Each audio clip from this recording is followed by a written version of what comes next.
about to start to a video that I have had yet. I've been running around my apartment acting like I have unlimited daylight, and I sure as heck do not. So, let's get this started.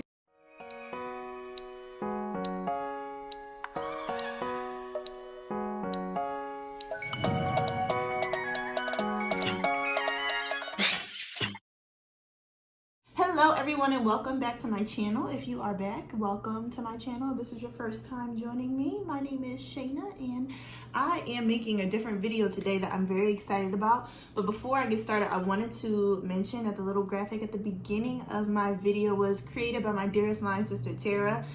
If you know me, you know Tara because I mentioned her name many times. She's one of the closest people to me.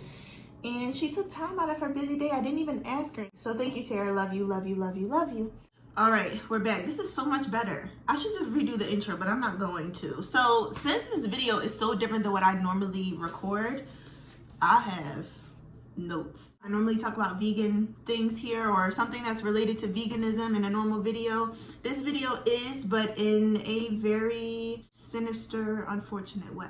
I've developed an interest in true crime and topics related to serial killers, murders, unfortunate events, things that people usually don't like to talk about. I think it's interesting to learn about them and to do research on them because it intrigues me to know or to learn about the things that are going through the minds of people who commit heinous acts and heinous crimes. So that's why. I mean, absolutely no disrespect to anyone that I mentioned in this video. This is all information that I have done research on and decided to put into this video for educational and just learning purposes. This case is one that is not talked about enough and I've never heard of it until I just started Googling crime and veganism, which is not a normal thing to Google, and the FBI is probably looking at my search history as we speak. But yeah, the twist to this video is that I'm going to be putting on my makeup while I record, so we're going to see how that goes. Anybody who does makeup knows how hard it is to do your eyebrows without focusing on them, so I'm going to do that. I will be right back. Eyebrows are on.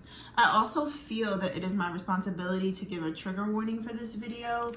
This video does involve the death of a child in the story, so if that's something that you're sensitive to or that you don't think that you can stomach, definitely click out. I will be posting more videos and doing more crime-related research on the internet so that the FBI can keep track of my phone. So yeah, there will be more videos for you to come and watch that are similar to this one. But if you have to go, I understand.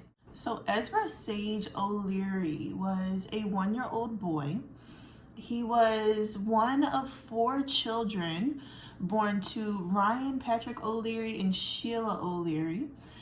And he was born in a town called, I wrote it down, Cape Coral, Florida. So I'm not familiar with Florida, but based on the photo, it's a very average community. Doesn't look like anything super fancy, but nothing too run down, and you know, it's just kind of in the middle. Very average looking home, average looking family. And according to neighbors of the family, they were regular. They were quiet. They didn't cause any problems. No red flags that the neighbors felt like they needed to be aware of. Only thing was that they were very quiet and self-kept. So that is something to note.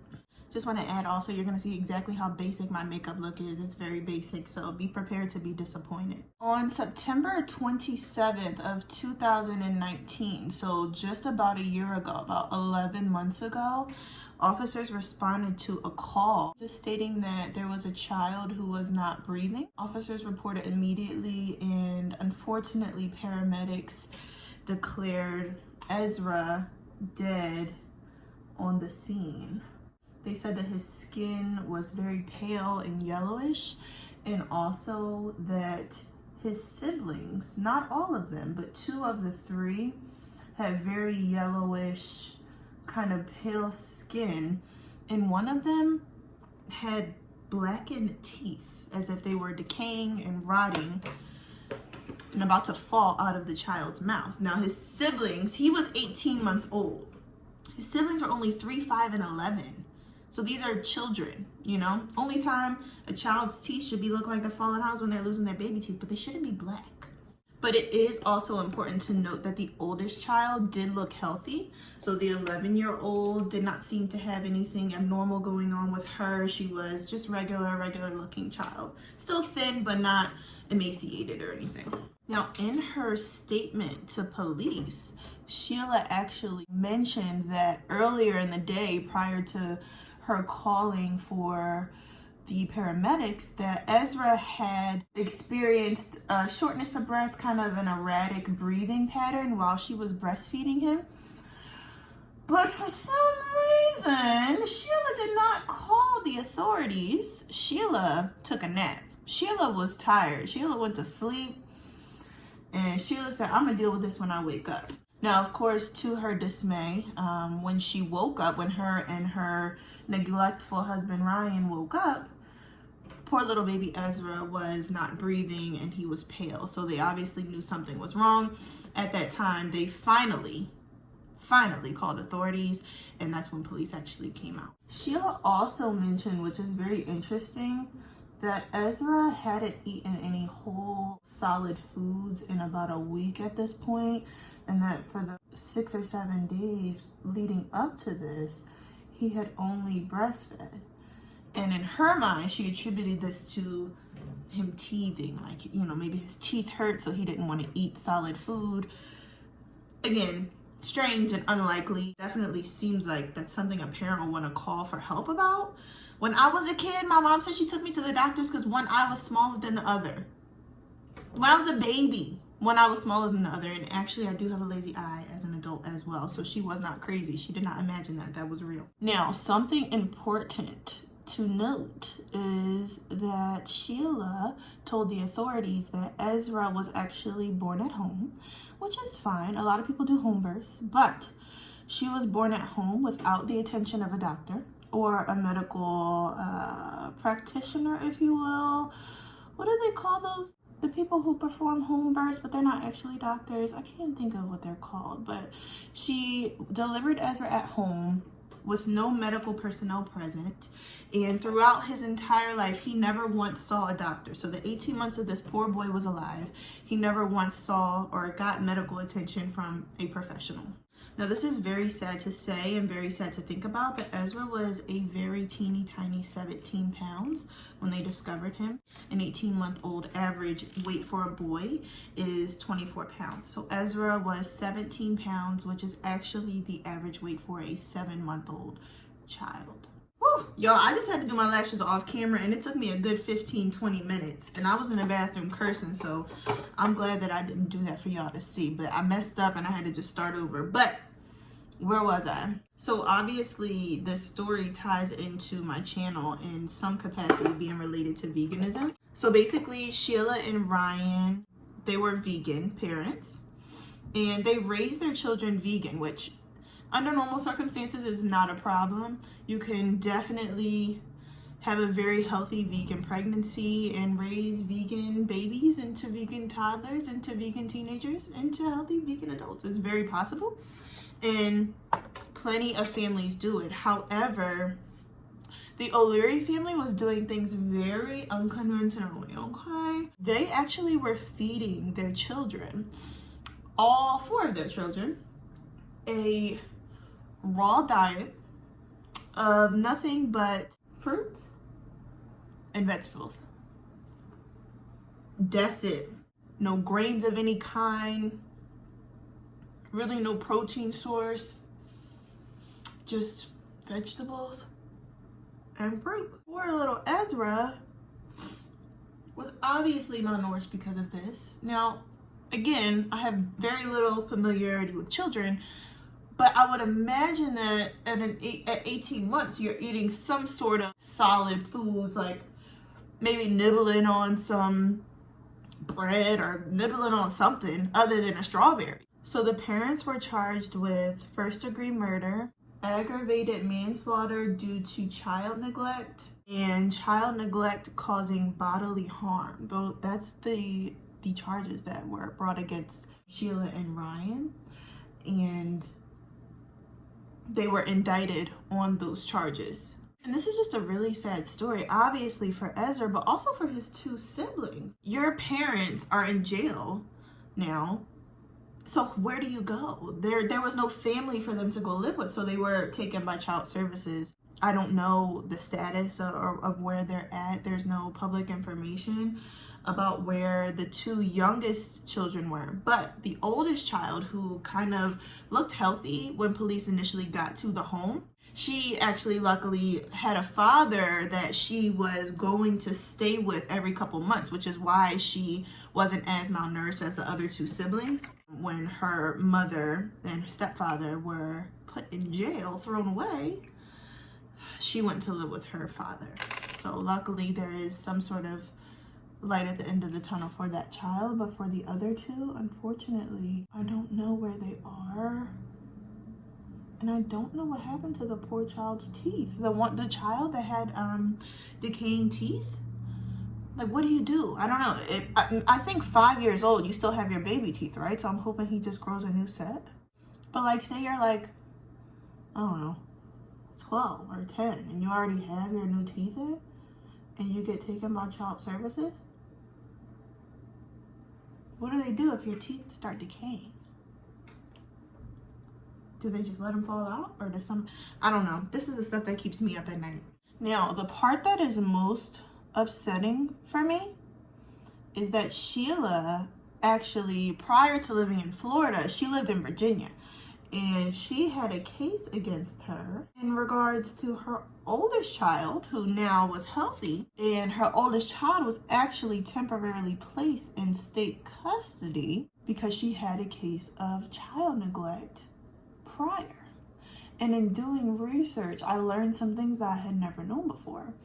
One of those things being that the parents of children who are suffering from neglect often move their family around so that they can escape, or not necessarily escape like they're running, but in some ways they are, because you pick your family, you pick your family up and you move them.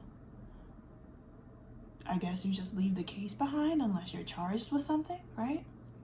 So she picked her family up, moved them to Florida, and just kept doing the same baloney.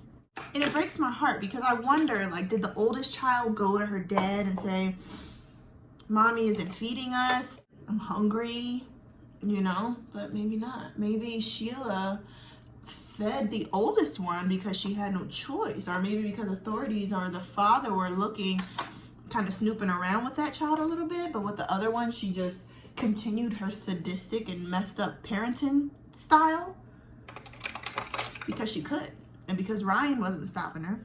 Unfortunately, in these cases, a lot of times the children are not helped because the parents shield them from the world. They keep them away from society so that nobody knows that there's something wrong. Nobody could have helped Ezra because no one knew that poor baby was suffering and was literally dying at home with his mom and his stepdad, or his mom and his dad sitting on the couch taking a nap while he's laying there dying because all she's given him was breast milk for 7 days. But I say all this to say that if you know someone, or if you've noticed anything out of the ordinary about a family or a child, please, I implore you, say something. Children who are the victim of abuse and neglect often do not get the help that they so desperately need because no one knows that they need help.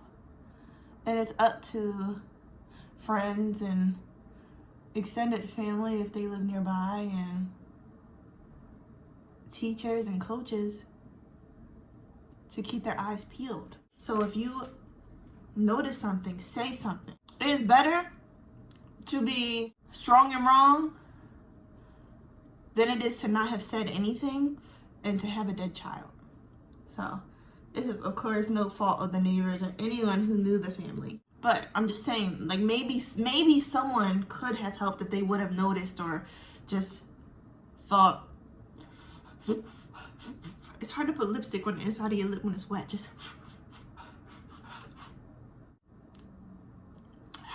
got him. And I don't mean to make light of this at all. This is just me